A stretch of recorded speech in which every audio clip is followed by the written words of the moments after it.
I have the pleasure to have our first webinar about family business. We had already several events, but it's our first webinar, and we have really excellent experts to discuss this very important topic, what is not only about business, it's also about society. And we have the pleasure to have our host today is Kosma Zlotowski, member of the European Parliament. And thank you very much that you always, it's only today fighting for family businesses. I think we need more partners like you in the European Parliament, that we really give awareness to the family businesses. And now the welcome will be by our president of SME Connect, Dr. Paul Rübig, Mr. SME. Please, the floor is yours. Yes, thank you so much, Horst. It's always nice to be together with like-minded people. My basic education is I'm a blacksmith. So I was really grown up in a small family business, and I started 4 startups myself. And by chance, the way into politics was possible, and so supporting SMEs is my core message, because as Michael Jäger knows, without SMEs, no taxpayer revenue would be there to be social, cultural, have also sport and everything, because 80% of the taxation within European Union is produced by SMEs. They have 50% of the GDP, 2/3 of the new jobs are coming out of SMEs. So SMEs is the real success story to deliver good results for the consumers. So I always think politicians should take care for the benefit of the consumers, because 100% of the people are consumers, and more or less 100% of the people are taxpayers. So if we start from this understanding that the people, the consumers, the taxpayers, that should be our target, where we should support and supply with good ideas. And so the question of startups, I think, is crucial, because it starts in kindergarten. Yeah? If we don't start with skills training, with vocational training in the kindergartens and in our whole school system, with dual education, set the base of the success stories, and set the base to make it possible to scale up the family business. And it should be the free decision of the family business. If they want to grow, it's totally okay. If they want to make export, yes or no, or if they want to be self-employed. And as you see, the young generation is very much eager to be self-employed. They don't want to have employees and all this burdensome regulation which comes up if you employ people. They go into platforms where they have the free living, their own working time. They decide how much the income will be, and they have no responsibility for third people, because the bureaucratic red tape production is full on stage. So I was more than 20 years in European Parliament. I know, and Cosma, thank you so much for being with us, because we know how much legislation is every day falling on our head, and where we are responsible, and where a lot of people are only checking if the legislation is okay, and they don't take care on our business, how to survive.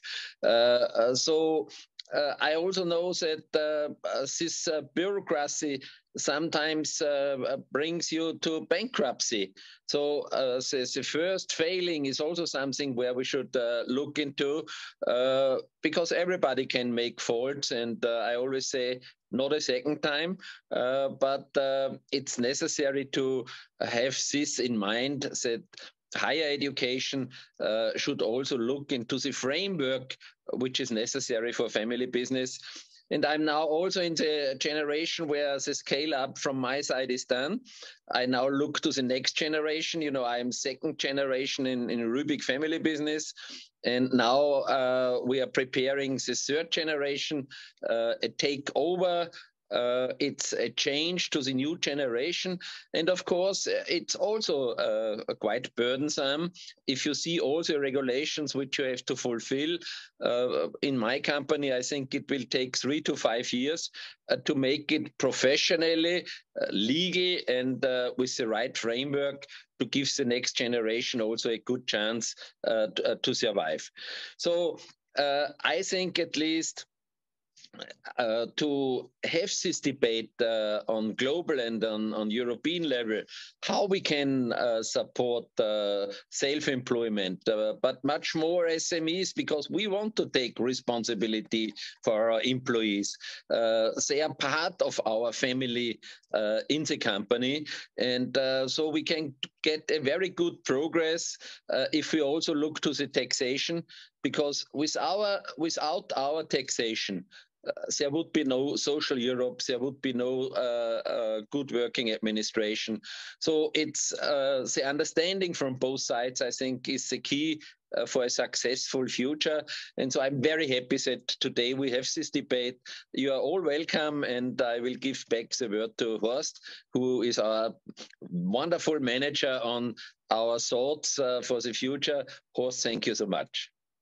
Thank you very much, Paul, for your welcome, and also that everybody is aware of this. It's coming from your heart, because you are an entrepreneur, you have a family business, and I think we miss you in the European Parliament, because we don't have so many members of the Parliament who have the experience of an own family business, what this means. I think if you're talking about this, it's something different if you are living it, and you are living family business. And I think this is the emotional difference to a normal entrepreneur, but also to if you're employed or so on, because you have also responsibility for generations, responsibility for the past, and responsibility for now, and also for the future. And I think this makes a huge difference. And now the opening is by Kosmas Slotowski, member of the European Parliament.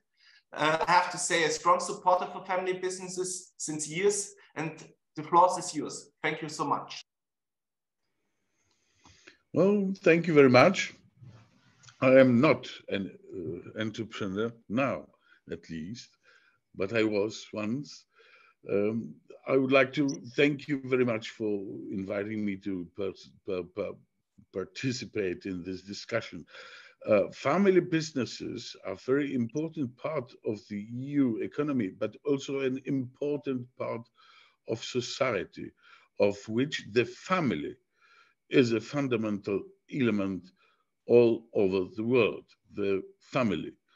I would like to stress it.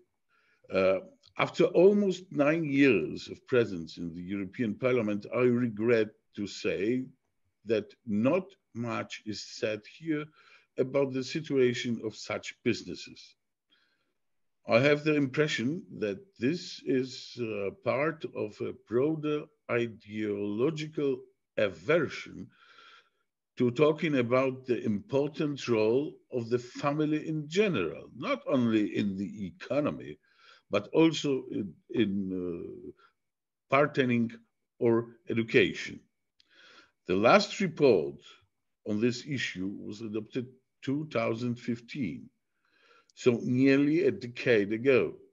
Today, after the experience of a pandemic, inflation, and a series of other crises, this seems an even more distant perspective.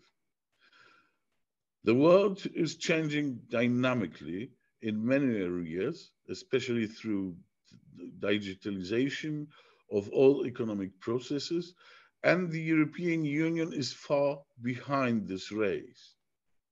In this dynamically changing reality, family businesses need special attention and support from European institutions. On the one hand, modernization and adaptation to the requirements of modern times requires resources for investment, which dedicated European funds can provide. We know that smaller companies, including family businesses, are less likely to reach for this kind of support. Information campaigns and effective initiatives in this regard are needed.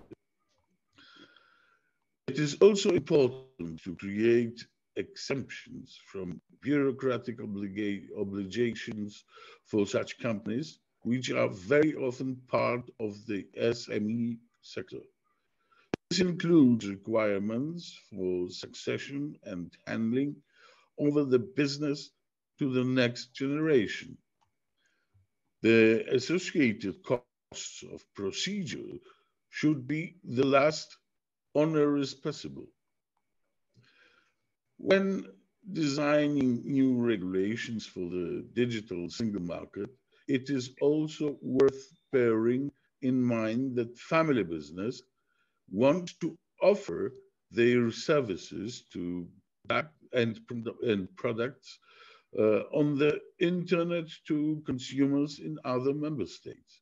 One of the main obstacles here is geo-blocking, which especially in e-commerce generates a number of administrative or tax problems. As a rapporteur of the report on combating barriers in the single market, I pointed out that in sectors such as transport, public procurement, or agriculture, there are a number of administrative obstacles that make it impossible to operate in several member states. Family businesses also fall victim to them. We are, as a European Union, in a difficult moment. The crisis of recent months are forcing us to answer the question of how to strengthen Europe's strategic and economic autonomy in the face of global challenges. Family businesses are an excellent platform for rebuilding the potential of European industry, services, or trade. It is also a way to strengthen the image of the family and an important part of our culture and value system. So thank you very much. Thank you very much that you make this really, I think, complete overview from the, I have to say, from the how society is dealing with family business and how the family business has to deal with daily problems and how to manage the future. I think this was a nice overview. And I think I agree with you. Family business has perhaps something, families are not so, a little bit, say, has the image to be old-fashioned, and it's not fitting to a modern society for some groups that it is, that the families are the fundament of a society. And family business are representing 60% of the SMEs, that's the total majority. But I think what is much more problematic that the people are not aware about family business. They don't care about family business because family businesses are somebody who say, okay, we are consumers, we are taxpayers, we are working, but they are not aware about the daily problems of family business, what families do for our society every day. And I think we have to promote more family business, and we have to bring it to the attention to the parliament, to the politics, to say family business is not a normal business. Family business has certain needs and certain problems also. And I'm very happy now to start with the debate with Dr. Alberto Gimeno, Professor Dr. Alberto Gimeno, the responsible for the Department of Strategy and General Manager at ESADE Business Schools. He was founder of, it's for loud, so many papers, yes, founder of the Family Business Knowledge Company, and he is really a true expert about the structural risks and also of the complexity of family businesses. And we are really keen to hear you and how you bring this in the context of our times. I think it's times of crisis. We had the pandemic, now we have energy crisis, we have uncertainty, but also long-term problems like bureaucracy and also other problems of digital transformation, green transformation, and how family business handling this Not only as a problem, also as a chance. Please, Professor Gimeno, the floor is yours. Unmute you, please. Thank you very much. I'm very happy to be here, and thanks for inviting me. And I will share some ideas that maybe can be useful for the conversation or the dialogue that we are going to have later on. We speak about family business in times of crisis. Maybe what does crisis mean, right? And in my opinion, crisis means a discontinuity with the past. That is, we are in a moment in which the future is going to be different from the past. And then the question that maybe we can raise and address is, okay, in this coming future, what is the role that family business may play? I think it's important to make the difference between family business and SMEs. Because when we look at SMEs, we are looking at the companies from the logic of size. And when we look at the company from the logic of size, we see a specific aspect of the organization. When we think in family business, we are looking at the company from the perspective of ownership. That is, there is one or various families that somehow have control of that company. And it can be small, but it can also be a huge corporation. So I think this is important because quite often we speak about family business and SMEs as if we're the same kind of perspective, and it's different, right? So in my opinion, what is in crisis is a whole concept of organizations, of companies that somehow look and think for their own profit, thinking that their role in society is maximizing their profit, and this is what they have to do. And I think it's quite obvious that society today is asking more to the role of companies in society. And family business, because of the connection that the people that have the power in the organization have with the societies where they live, so they belong to a specific society, they feel themselves that they are part of a community. They have a tendency of being much more embedded into the society that they live. And traditionally, management approach has neglected this perspective, saying that this is paternalism. And paternalism has been something very bad, because means not being professional, not being efficient, and so on. But as the society is asking more implication for companies in their environment, then the corporate world developed the idea of corporate social responsibility. Then it went a step further and is ESG, right? And it's interesting that start to be fashionable in the corporate world, something that family business have been doing for years, that is thinking themselves as part of the society they live in.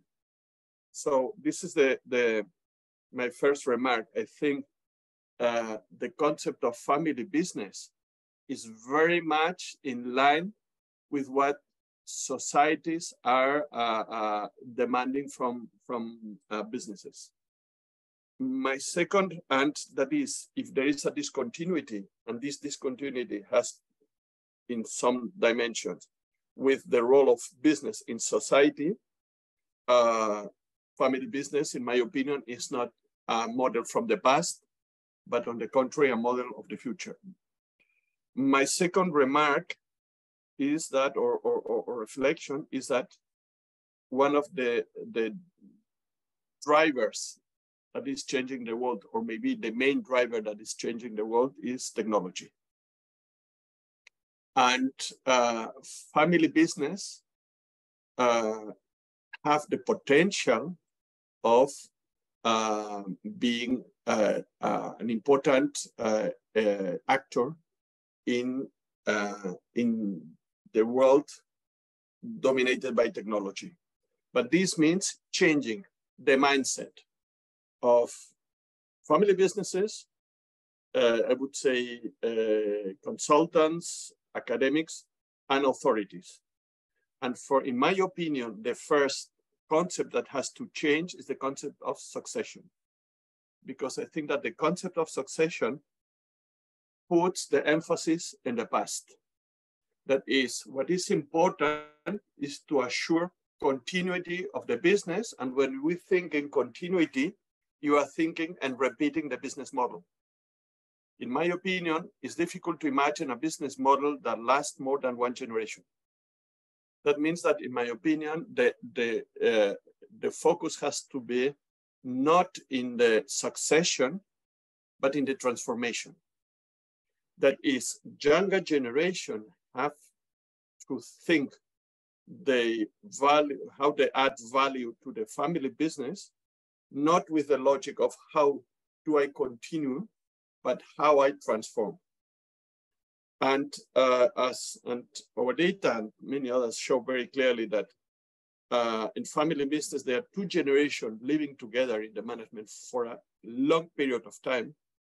What is important is that how a family business managed these two dimensions. And as, in my opinion, the most challenging aspect of any corporation in this moment is how to combine exploitation and exploration. That is, exploitation of the present business and the present drivers of profit of today, and at the same time, the exploration on the new possibilities that mainly technology is bringing. And if we think in succession in terms of how the new generation is much more linked to technology, and if they're able to have a nice conversation with the elder generation, this bond can be a source of transformation that is, in my opinion, critical. Maybe afterwards, not to speak too much, we can enter in advantages and disadvantages, but maybe as an introduction, this can be useful. Thanks. Thank you very much. I think this were very interesting aspects you brought up.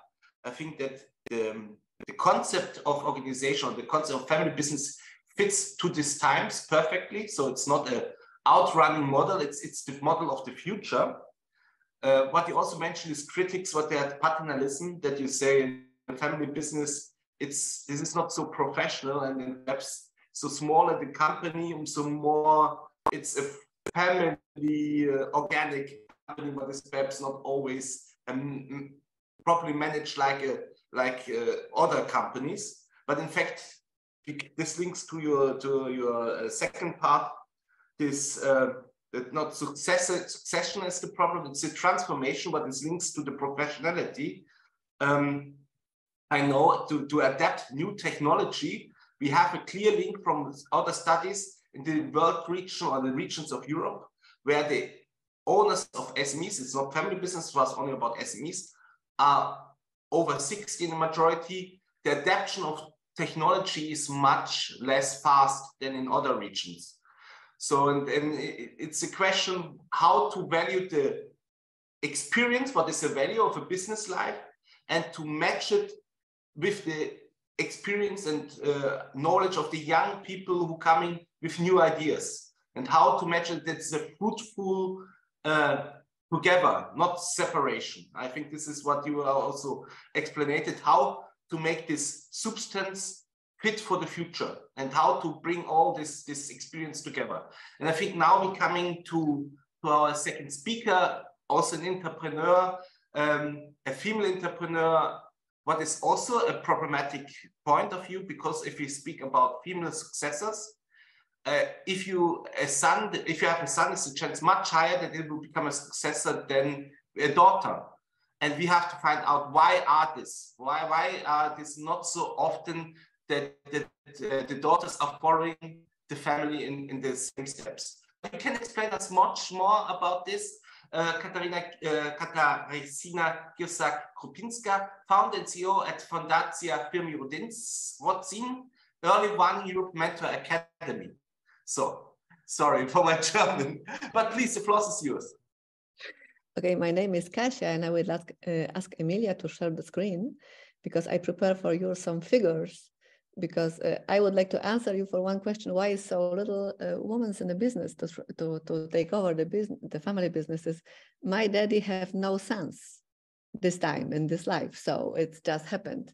I just took over my family business from my daddy in beginning of this year, so I know what we are talking about, and our business is in we have 34 years now as a metalworking company, and this is my childhood. I remember when I was very little, when my daddy comes over home, I smell him, because smell from the factory was specific.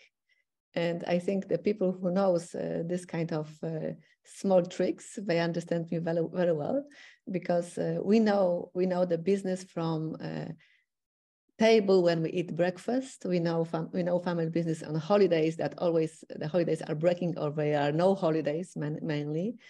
We quite put our lives in this business, not only attention, but lives, time, and money, what we earn. So I would like to introduce my daughter. My daughter is Fundacja, family business in Poland. I do it for over 10 years now, because I know how lonely we are as family business owners. Basically, if we spend our lives in a business, we don't have too much time to have any connection with others. And that's why I create foundation. And we have right now, can I have another slide, please? And we have quite a big family. Yes, we have in Poland for this moment in foundation, over 1,100 family business, and we have over 100 mentors in Poland. There are people who help owners in crises. So I think I built it because I need it myself. And for now, after so long time, we built a big community as big as nobody feels alone. So it was my goal many years ago, and I think I can cherish it now, because I know who to ask for help if I am in distress or if I have any questions I cannot resolve myself. All right, so I have some figures for you. Maybe it's not much because we don't have a big scale of these researches, but to talk about something, I need to have some figures. And the figures are where we are now in family business. We ask about 400 owners in Poland. What is the situation after COVID in Ukrainian crisis and many crises, economical crisis, where we are and how they feel. We make a presentation in December, so they are quite fresh. And we can say that for this moment, 3/4 of family business are in troubles, and they say it very loudly. And it's not positive information. And please take care, everyone. If we can take a look at family business, we don't look for the years, we look for generations. If we don't help them now, it might be too late in future time. So I'm very happy to be here and to talk about family business and to build awareness about businesses which create economical stability for generations. May I have another slide, please? Okay, we asked the questions, what are the problems the family business face right now? And the biggest one is, of course, we don't have goods to produce anything because it's very difficult to find in this situation. Of course, prices for fuels gasoline are huge now, and people cannot handle it. We have, of course, big problem with taxation of salary in Poland, for example, because I can give you the figures from Poland, and of course, high expectation of workers. You know that the young ones doesn't want to work as the old generation did before. They want to work online, they want to have big salary with not too much experience yet. So we have, for transformation, we have very big, tough problem to find young people with skills to be part of our business and to build it together. Another slide, please. The biggest pains, we have 3 pains: fuel, energy, and employment cost, as I told you. So this is something what pains family business the most. Second slide, please. Next slide. Okay, so the industries which touch so much the crisis for the moment is, of course, food industry, restaurants, hotels, people who, we can say we all eat, but people who produce food, they have the biggest problem now, not the shops, but the producers and people who serve the food. Automotive, of course, because the chains are broken and we know all about this problem. And the services, construction and chemical institutions. Next slide, please. And this is something good I want to tell you, because you mentioned that society think about family business, we are kind of old-fashioned and not really professional. We thought like that too. That's why I convinced our family business to found researchers, and we asked for 5 years. We asked over 10,000 people what they think about family business. And imagine that people on the street, the customers, would like to pay more for goods from family business, but they don't really know who is a family business. And if they would like to pay from 5 to 10% more for my goods, what I'm producing, it's worth to fight for it. Because basically, if we work with big organization which buy from us stuff, what we produce, or if we would like to sell it on something on the market, we need to have, good prices. But here we have information, and it's not fake. We did it ourselves. We hire institution from outside to make these researchers, because it's, of course, very convenient that we cannot make it myself, but we ask professional to do it. And we really have money on the street. Just with communication about it, we are a family business. Please be convinced that we are a good companies and we give faces for this, what we are doing. So this is our researchers, and I think it's very good information. Next slide, please. Yes, and 60% of Poles have big sympathy for family business. They don't think about us badly as we thought they do. Not really. So maybe it's useful to use this data, because if this research goes for 5 years and we have such good figures, it's worth it to consider what next, how we can use it in future. Next slide, please. What we did in our foundation, we are part of bigger community.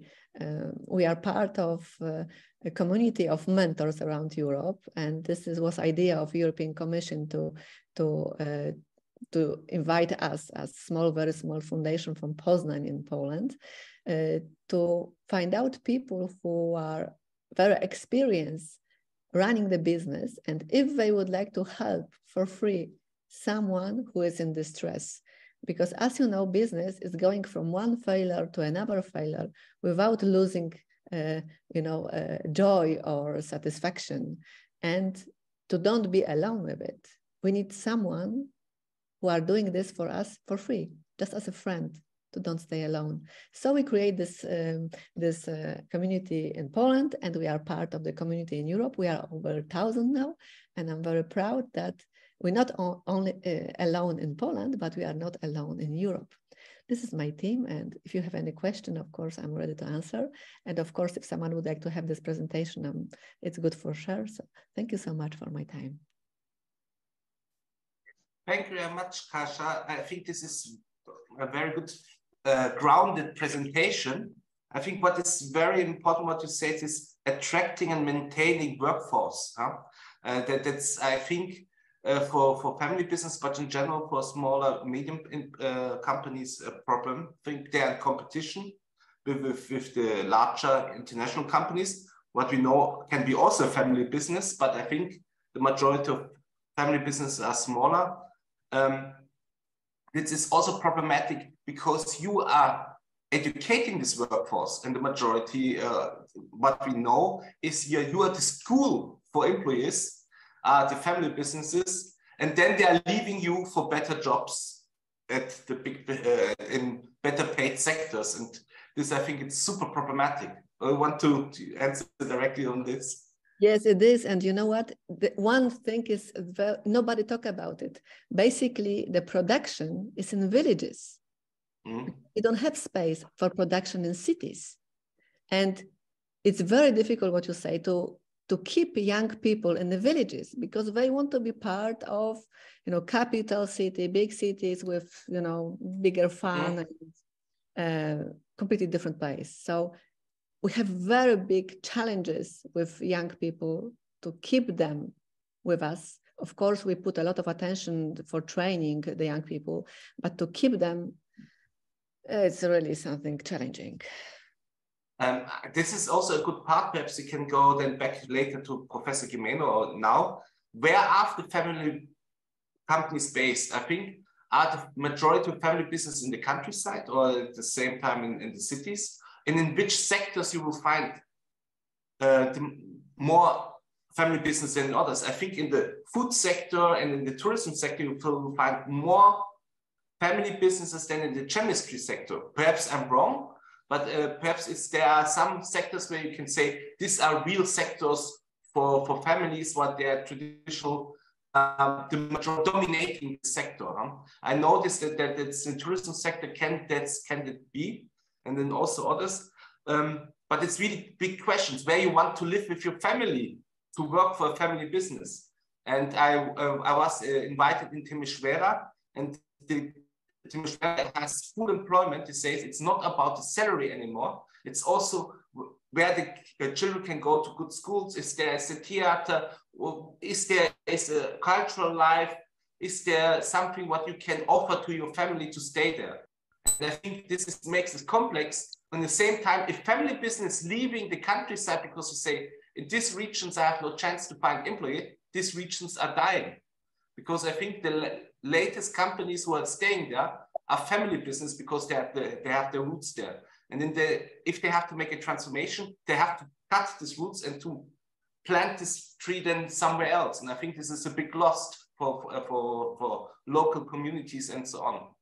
We are going now to our next speaker, and it's a little bit then more about perhaps the taxation environment, what is also relevant for the successor, but you are supporting in many ways family business in competition questions and so on.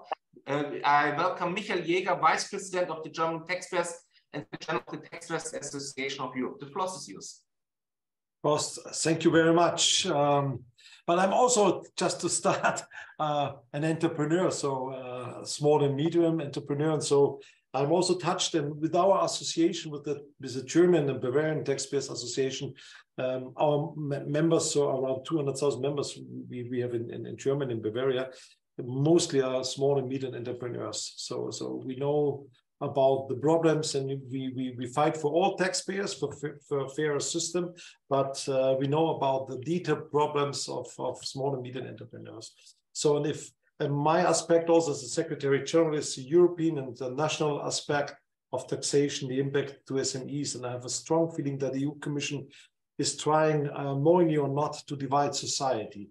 If you look to the last decisions, we talk about, to chain up big digital corporates or large corporates, but in reality, however, all companies will be affected. So if it comes to sustainable reporting obligations or sustainable financing, so we will be all touched. We start with the big players, in reality, small and medium entrepreneurs and middle class has to pay the bill. So we run now with the actual policy of the European Commission, we run into a risk that prosperity in our future will be destroyed by wrong and ideological motivated policies. I have to say it honestly, if it comes to the example, energy policy of Germany. So it's really has a high impact on costs for society and small and medium entrepreneurs. And that's why I want to unify together with Horst and also Paul, the voice of entrepreneurs, the voice of small and medium class people. If you look to the EU Commission program of von der Leyen, only for this year, 43 initiatives are planned. Also, instead of giving us some breathing space, speed of regulation has increased. Just have a look into the program of EU Commission, what is planned this year. And that's really, really a high risk for us. So, and to finance all these things, and it sounds very nice. We need sustainability, climate protection, social justice, fair competition, and more tax justice. So you have all to agree on it. And for this, to fulfill the aims of the European Commission, Commission asked now clearly for new and higher debts, more own resources, and own resources mean nothing other than higher taxes. And you and I, we have to pay the bill. So it sounds nice with own resources, but in reality, we have to pay the bill. And if you see about an example of Germany, to give you an example, last year we had the highest state revenues ever in the history of Germany. And if you look to the finance ministry, what say the trend, say see for the next years, we will have, beside Corona, the war in Ukraine, we have had the highest state revenues. But still we discuss new debts and new taxes. And if it comes to new debt, you could say, yes, it's necessary, but it's consumptive. It's not for investment, which brings you more chance to generate profits, and then you pay taxes. And that's what politicians, I think, would say forget, that we have to pay it the long run. Each debt must be paid back. So instead of higher and more taxes or new regulation, we need the opposite. So what we're fighting for, we need lower taxes, improve of tax deductions for you. If you have the energetic renovation, now you must finance it anyhow. And also equity formation of SMEs and less bureaucracy. And so I want to end with two good examples. Look to Estonia. We have some good examples. Reinvested profits are not taxed. So as long as you keep the profit in the company, these profits are tax-free. If you take it out, it will be taxed. And Paul, and for sure, we could have a better tax reform in Austria too, but it's much better than what we do. So it's also a good example. Austria started to launch an offensive for SMEs and middle class, and because they realized it's important to strengthen middle class and SMEs. So what we ask for now by European Commission, and you should do it nationally too, we need a regulatory impact assessment, a real impact assessment. So a stress test for SMEs. If it comes to new regulation, you should ask in your country, and we should ask on the European level for really impact assessment, because otherwise we have a really, really high problem, and we need also a clear commitment to the market economy. We have more and more regulation, less economic freedom, and you could say, yes, it's only for the big players, but in reality, it will have an impact to your business too. So we need less regulation, and I think we should do it together with all our network hosts.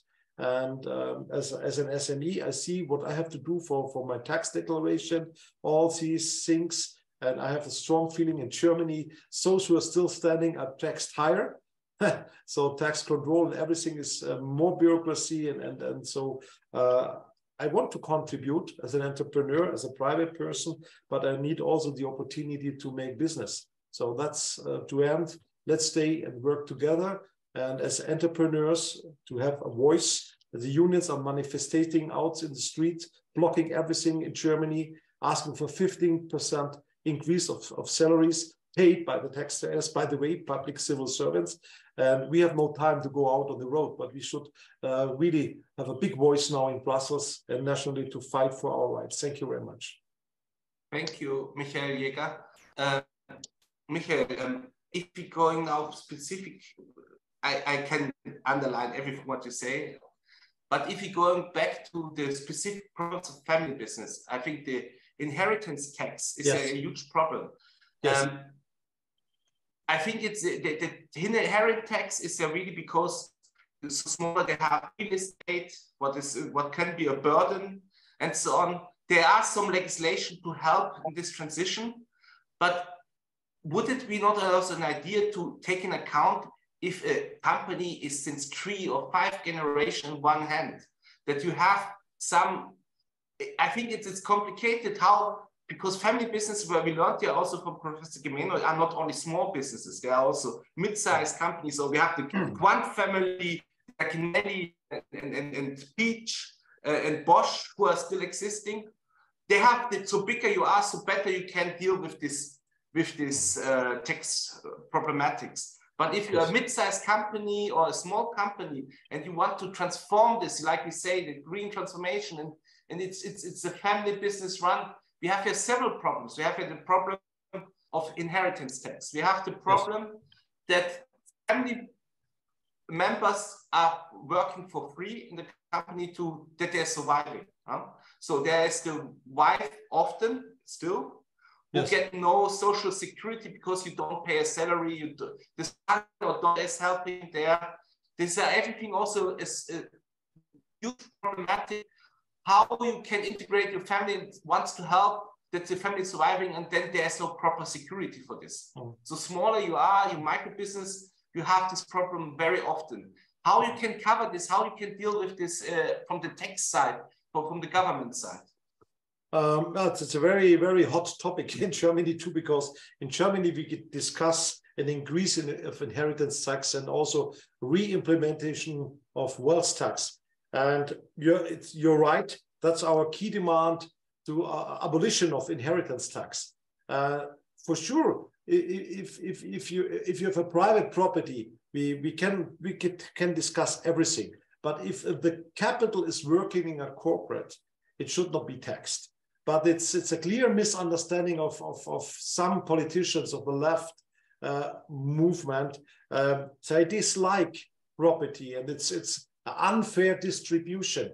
The access, the wealth is not really fair distributed. That's what politicians tell us. But in reality, we should not make the rich man poor, try to bring poor people to become richer. And that's it. The way it's done and discussed in Germany is wrong. So, and if it comes, we go also, by the way, with the German Taxpayers Association, we went to court because loss carried forward.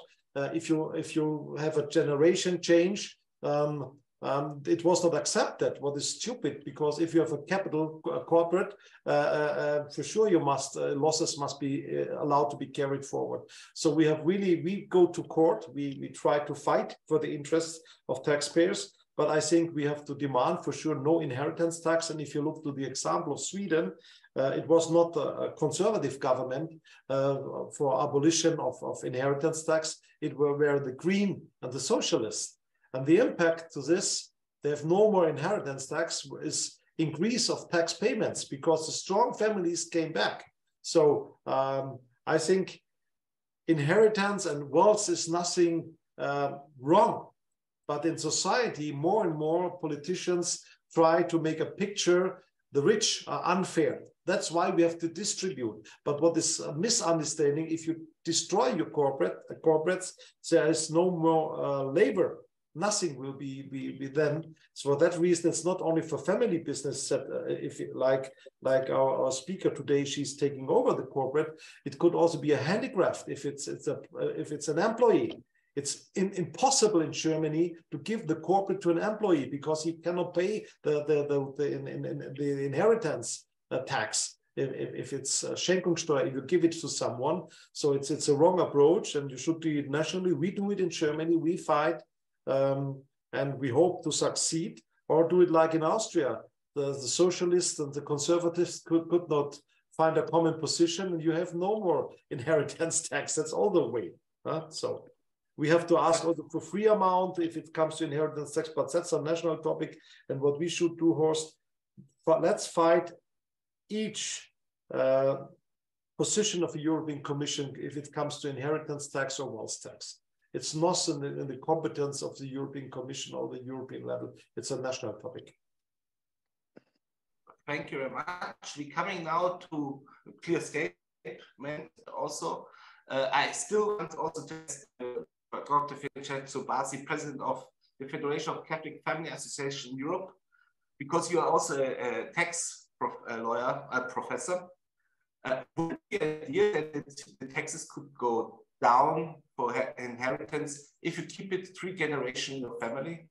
Or is this something what is totally unbusiness-like, because you jeopardize the future of business if you say, okay, I'm a family business, but my daughter and my son has really no interest to run this business and to sell it?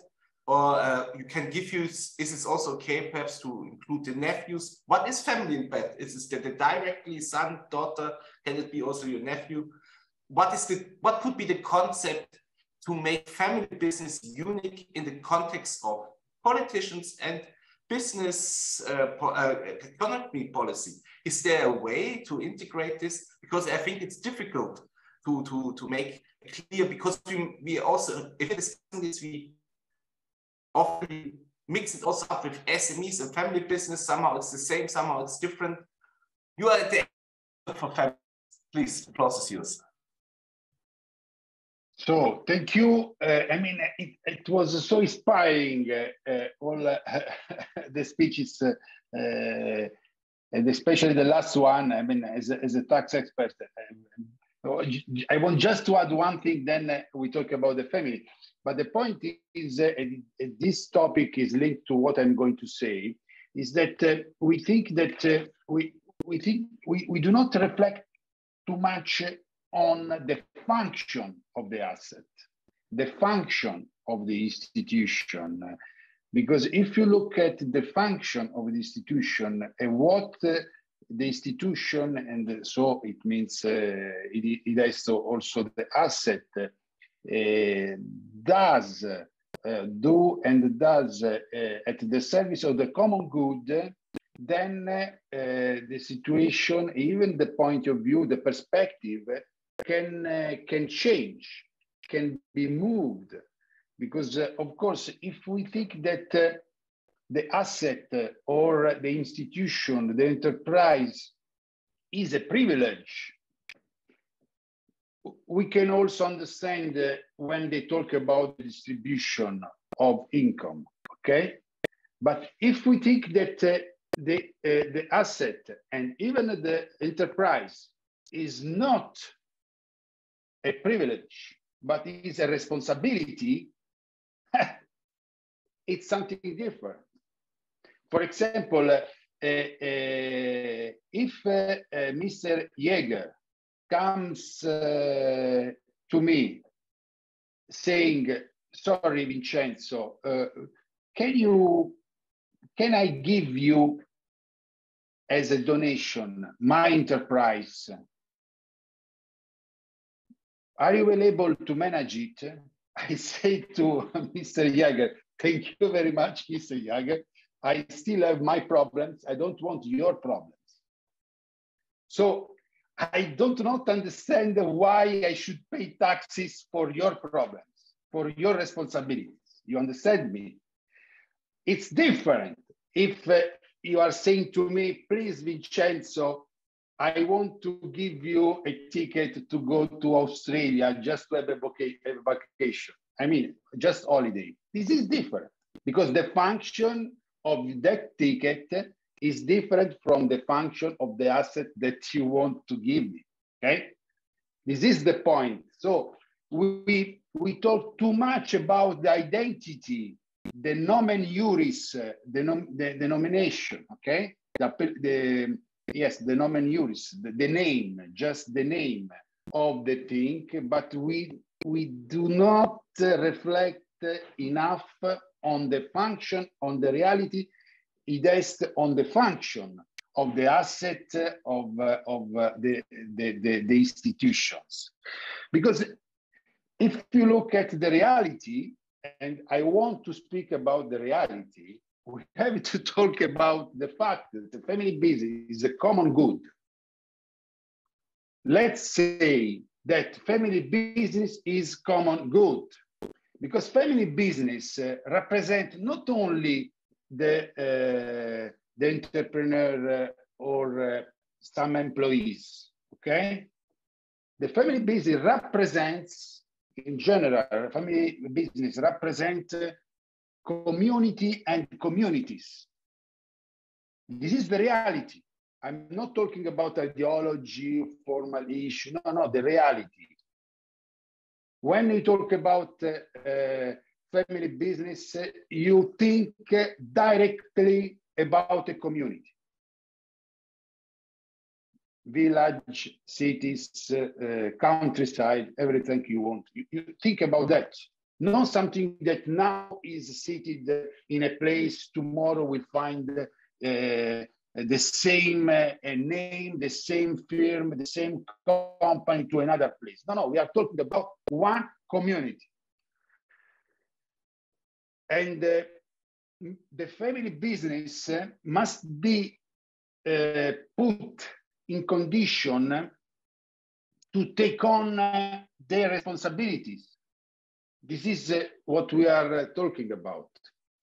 And this role, when I speak about role, I speak about responsibility, of course, cannot be substituted by anyone. When there is the collapse, the bankrupt of family enterprise, we find just a hole in the community.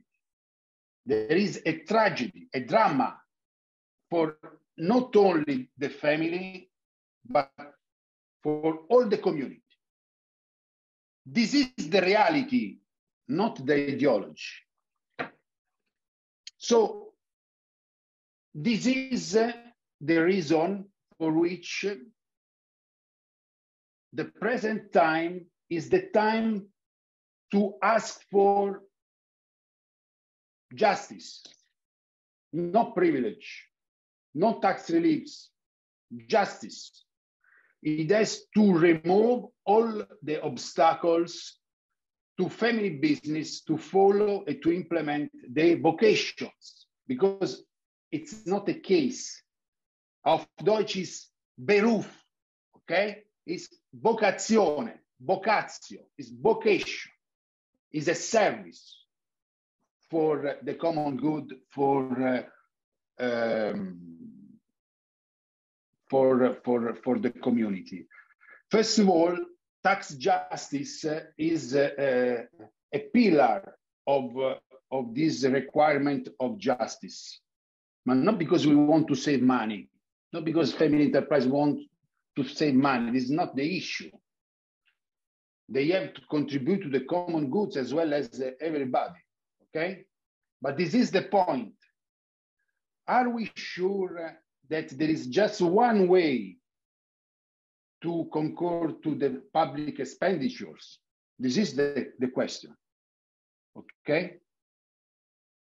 Do we think that just pay taxes is the only way, or there are many ways of concurring to the public expenditure? This is the issue. Well, in the reality says that there are many ways to concur to the public expenditures. So especially when the welfare state is in crisis, like now, for example, we know that, as I said, family business represent communities, and they do welfare. They do work in general, even in the history. The family business do also they participate to welfare assistance, to welfare care. In the past, it was so, and even now it's the same. So when you do jobs to employees who live in rural areas, you are doing also a service at the common good, at the public expenditure. And this is the reality, is not the ideology. And that's why I think that now we have to think, to reflect together, and to ask for, to look after, to look for the justice. And we need more jurists, because it's not just a question which is up to the politicians to solve. It's also up to us, like jurists, to reflect on that. It doesn't depend on the will of the politicians. We are asking for justice, not rights, justice, because we want to take on responsibilities, and we want that these responsibilities already carried out at the service of the common good must be recognized erga omnes, vis-a-vis everybody. And when we talk about the reality, for example, we have to think about the fact that the value of the family business cannot be reported only on the balance sheet. You can, for the multinational corporation, maybe yes. But if we speak about human capital, if you speak about goodwill, if you speak about the gratuity, the sense of belonging, which is like a sense of affiliation, and if you see the fact that, as I said, family enterprise are also a remedy to the depopulation of the rural areas, you can imagine how much, how big, how high is the economical value of the family enterprise. But not only this, not all this economic value is considered in the bank, in the balance sheet. It's economic value, because if you do not have all, if there is a bankrupt of a business enterprise, of course you lose this economic value, but you gain this economic value without paying, without a consideration. We are not talking about an exchange of equivalent. You understand me? You gain this not because you sold products, because you are part of a community. And when they wanted to take on, to do when somebody wants to take over a family business, it's a problem for the community, because the community is going to lose values, economic values. If you look at just for one thing, when there is a bankrupt of family enterprises, for example, you can see the economic value of the community decreasing. Just to have an idea, the real estate, just to give an ecosystem, an ecosystem, who's breaking down, what is dependent on that. And now, up until now, so far I spoke as let me say, as expert of economic and jurist issues. But what I say is very much linked also to my service as president of PAPSE, the Federation of the Catholic Family Association in Europe. We represent 18 countries. And my service, I'm volunteer, my service is to convince not only the public institution that the family is a care, not the sick, is the care, but also in general, lobby associations that family is a resource, because family savings are very important for the banks. The workers with a stable family are, let me say, more productive than others, and so on and so forth. And so when we talk about family business, we must not forget something that could be which is very simple, but is not must not be considered for granted, that the essential part, non-ancillary part, the essential part of family business is the family. very simple in the family. Thank you, Dr. Brasi. You raised a lot of points, and we heard many things. I think it is these values you say that it's much more than a balance sheet. I think here the problem is starting, but it makes for politicians so complicated. How to value worship? I wanted to say there's values who are very hard to support their policies, because how you can count or measure the value of a family business for a region, what you do for the community. What are the tools for the policy to support family businesses? Mr. Professor Gimeno, I think this is not so easy. You mentioned first the own transition of family business to reinvent all the time themselves.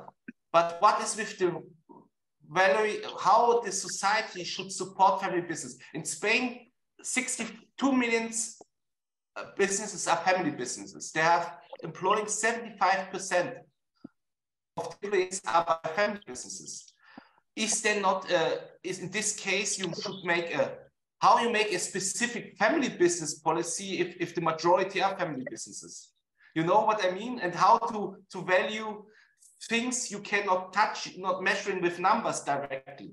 It's very complicated. Or is this perhaps a reason why family businesses are always excluded in regulations, that they are specific addressed because it's so hard to catch them? Yes. Do you allow me to be a big polemic? Yes, please. Yes. Because I am not sure to agree with completely with all the statements that we are sharing. And I'm going this is the interesting part. I am going to be a bit extreme in what I say, just to transmit my ideas. I have the feeling, I've been in the field of family business for many years. And the conversation that we are having here, I have the feeling that it's a homeostatic conversation. That is, it makes somehow the caricature. Family business are great. We create value.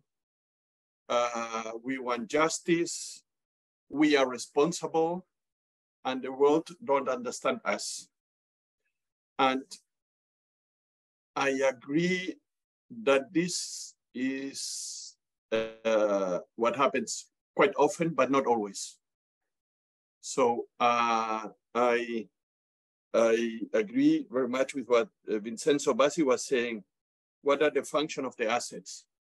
And I think we have, maybe it's useful, instead of speaking about family business, what we are describing here is good family business. Not all of them, not by the fact that you are a family business, you are great.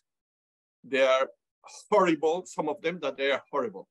That is, what we have is a family that control a business. That means that the values, the goals, the vision of the world of this family is embedded into the business. It's not the same, in my opinion, the family business of Katia that devotes his energy, takes risks in developing a company, developing a product,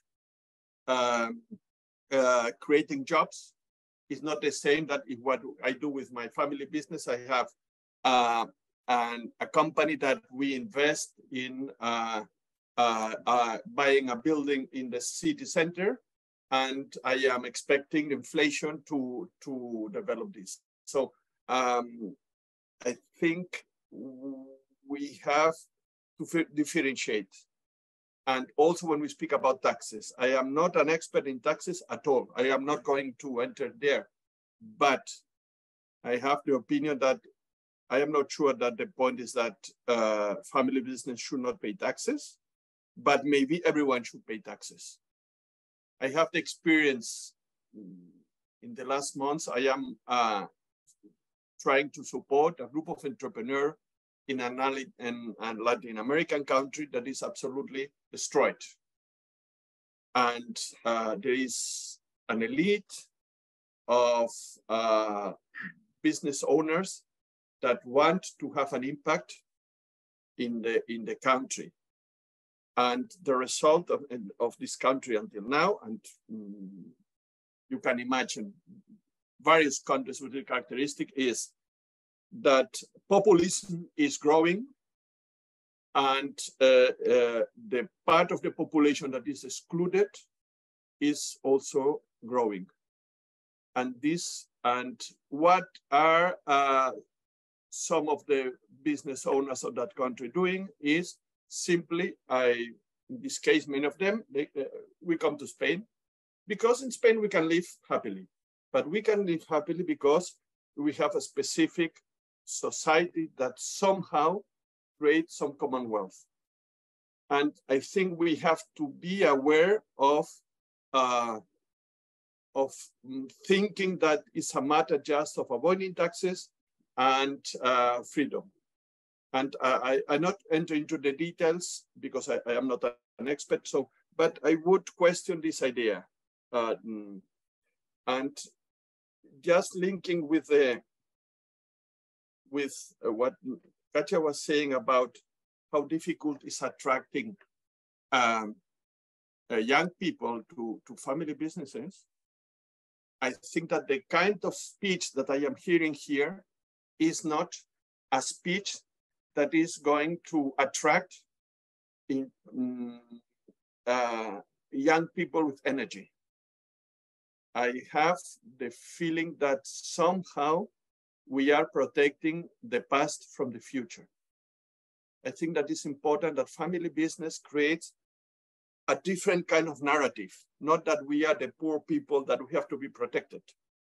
So I think it's important that the narrative should not be so much founded in tradition, legacy, my grandfather, right? But in modernity, future, impact in society, connecting of the society of today, creating the society of the future. And I would suggest that instead of a protective approach that somehow family business has to be protected, is how we create a narrative, we project this narrative in society that family business can be a driver of the future. And there are many, not all of them, many of them. And I think Katja is a great example of this. So I would suggest that maybe this can be part of something that can be incorporated into the future. I'm sorry if I have been a bit rude in my explanations. It has to do with the language. So it's not my English. It's not my language, so I cannot fine-tune my thinking sometimes. It was absolutely not rude. I think this is only another perspective, and I think it's a very valuable perspective, because business owners are makers. They want to do something, and now they are not victims normally.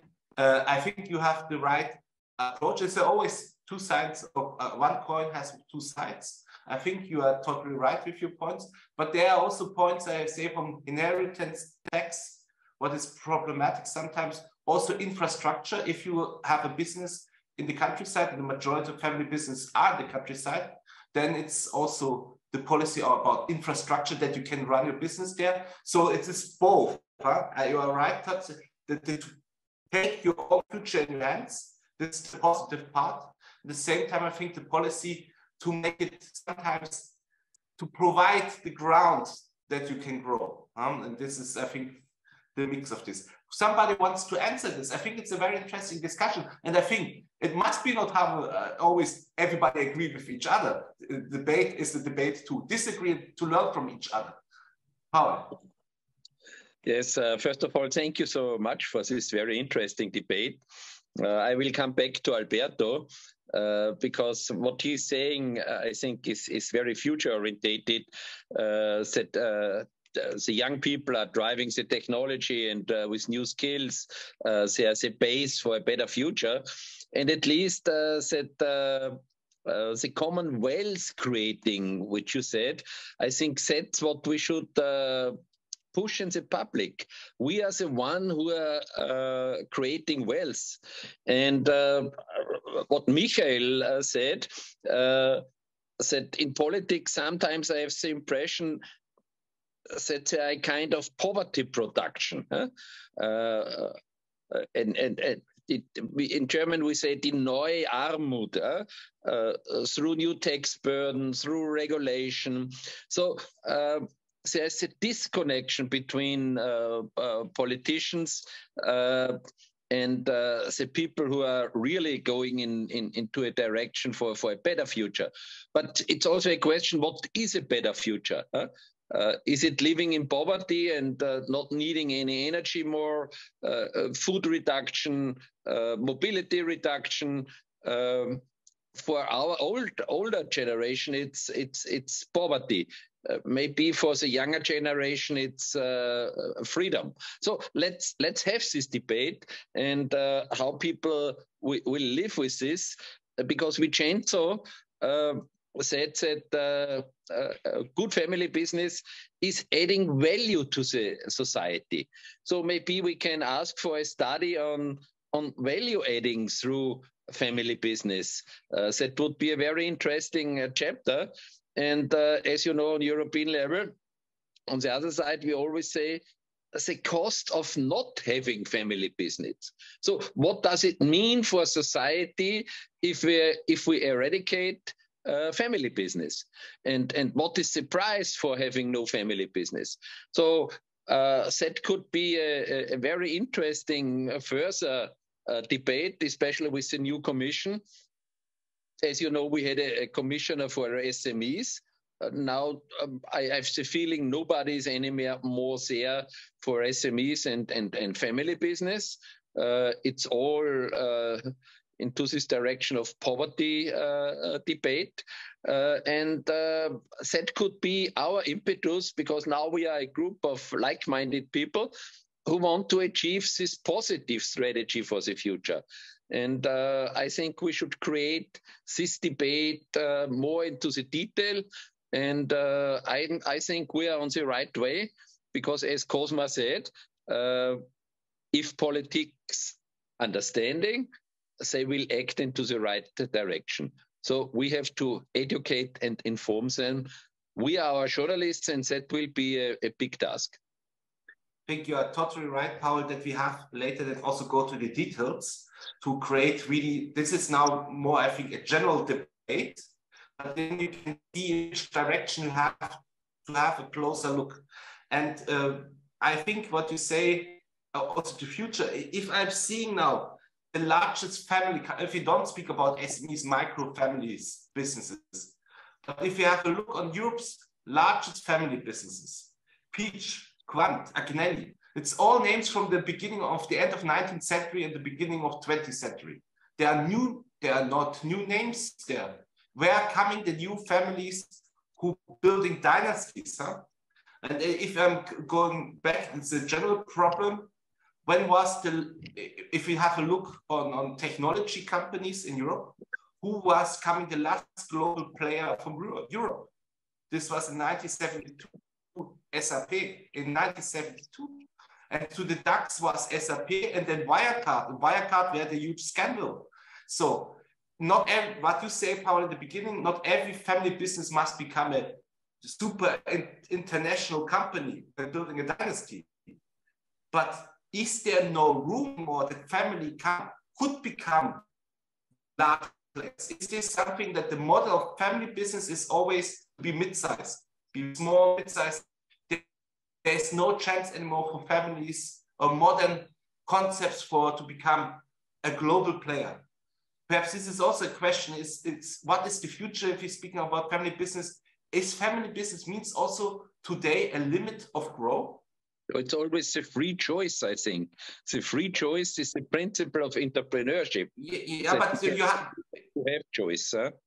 Yeah, but if you have the free choice, then you should grow. But we have no examples anymore that family business becoming these dominant players anymore.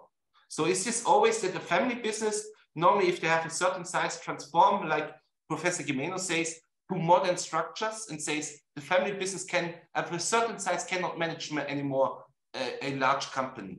Professor Gimeno, can it be? You are muted. For me, I mean, in this moment, some technologies demands few investments. Not only investment, but speed. Speed is fundamental.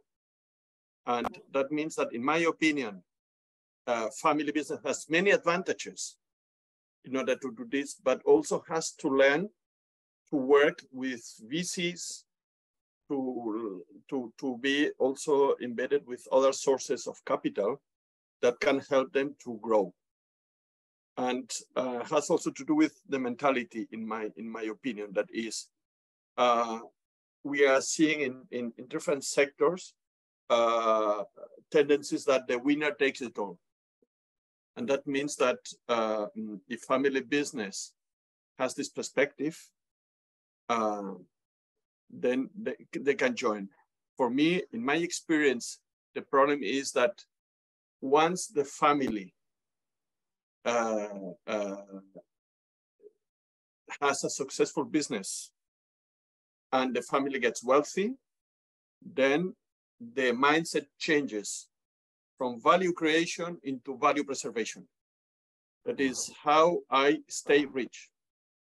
And I think it's very important, the spirit of the early generations, that how to transmit this idea of impacting in society. And if you want to do this in some industries, maybe you have to join forces with other institutions that can be sources of financing. If not, it's very difficult. Not just because of size, but because of speed, in my opinion.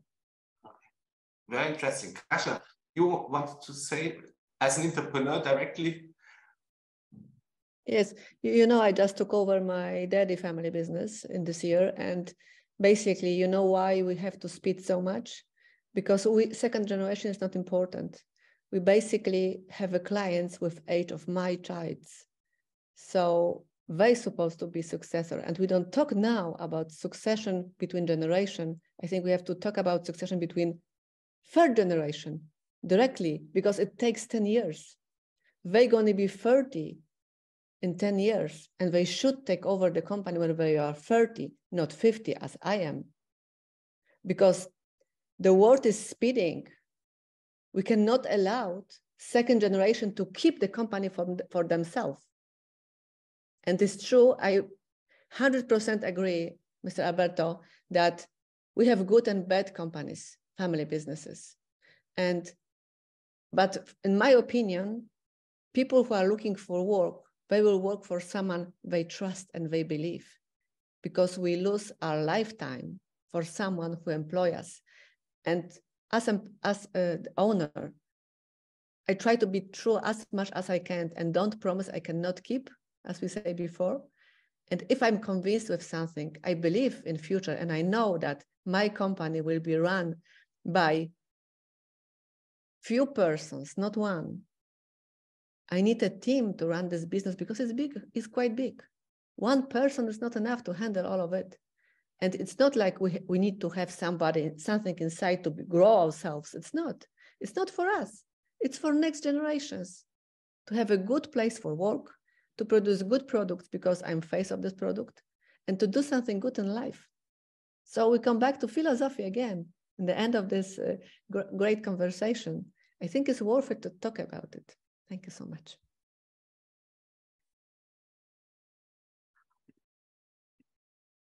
Dr. Basi, perhaps after we had this reflection, what you would like to say to this of family businesses, what they would need now after this reflection? Of course, I agree with you. I agree on the fact that not every family business is a good business. This I know. It's like when I talk about the family. Not every family is good family, but we cannot survive. We cannot prepare the future without families. We agree on that. And it's the same also for the family enterprise. We cannot think about a sustainable development of our communities without family enterprises. Because as well as with the family, we cannot substitute family enterprises. So our focus is to try to put in evidence good example, because there is no model. I mean, the big corporation the big corporations pretend to create an abstract model to be implemented on the grounds. And this is just the contrary of the experience of the family enterprise. And I think that this is the reality of family enterprise can be used as an example, because we need to adapt the needs to the enterprise to the needs of the community. This is the simple idea of the enterprise. And it's up to you to decide how and so on and so forth. But in my point of view, I can say that this is essential. And please, let's work together, because now there is a huge problem. And even today, we didn't speak about it. We haven't speak about it. This is the demographic winter. And we cannot think about the future without trying to create new communities where it's not so strange to receive new lives. And for example, just to say something about that, when we talk about social expenditure, we consider them just like cost. Okay, it's true. But now we need reality. And I'm just to try to stress this word, because it's not a word, it's an experience. Human capital must not considered as all the money aimed at creating human capital cannot be considered as a cost. And even family policies, demographic policies, cannot be considered as a cost, but they must be considered also for budget, also in the budget practice, accounting practice, as an investment. And let's try to talk about that. For example, FAFSE created a chair in Spain by UCAM, in Catholic University, and the chair is so named: Demographic Policies, Politica Demografica, Tributos y Familia. We cannot think about economic policy without thinking about the function of the family and the function of the business enterprise. The family is the proto-enterprise. There is no enterprise without organization, professionality, and efficient management. And there is no family, stable family, without all these elements. So please, let's consider that more stability for the family means more stability for the family business.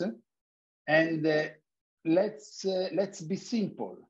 We don't have to invent anything strange. We have just to put in evidence what we see, and let's transform what we see, the reality that we see, in ideas and projects. Thank you.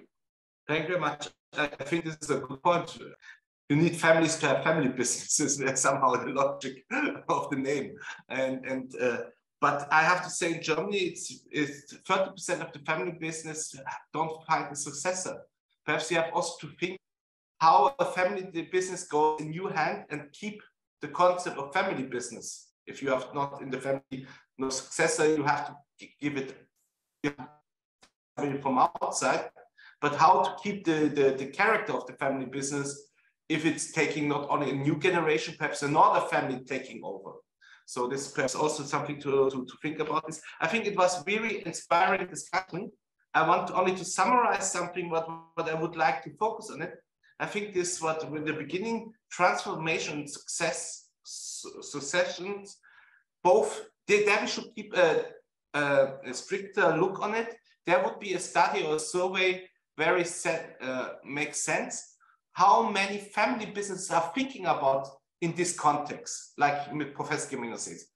Do they really link the successions and the transformation as one act of step of the company, or is this something what is not seen as something what is the package? I think also we have a look on it, which policy fields are really, really important for family business, specific for family business. Perhaps if we are in the countryside, then is infrastructure policy a specific also family business policy, because they are the majority of family businesses. Perhaps you can see this in this context, and also taxation of successor. I'm still thinking, why should be a family who is has the business side since 5 generations, should it be not different tax than an international corporation? Huh? So perhaps there I'm too simple, perhaps a little bit socialist for my ideas, but these 3 points would be for me to keep a closer look. I say thank you very much, and I hope we will see us again. And it was great, and I think really after this I have more a clear idea in which direction we have to go, and I will come back to you with some projects perhaps and ideas, and have really, it's a starting point now to bring the discussion now a little bit more visible to Brussels, because here are many family business associations active. I'm thinking we have to act together. We should work together, because if everybody is fighting for themselves, this makes a difference, but together we can really make an impact.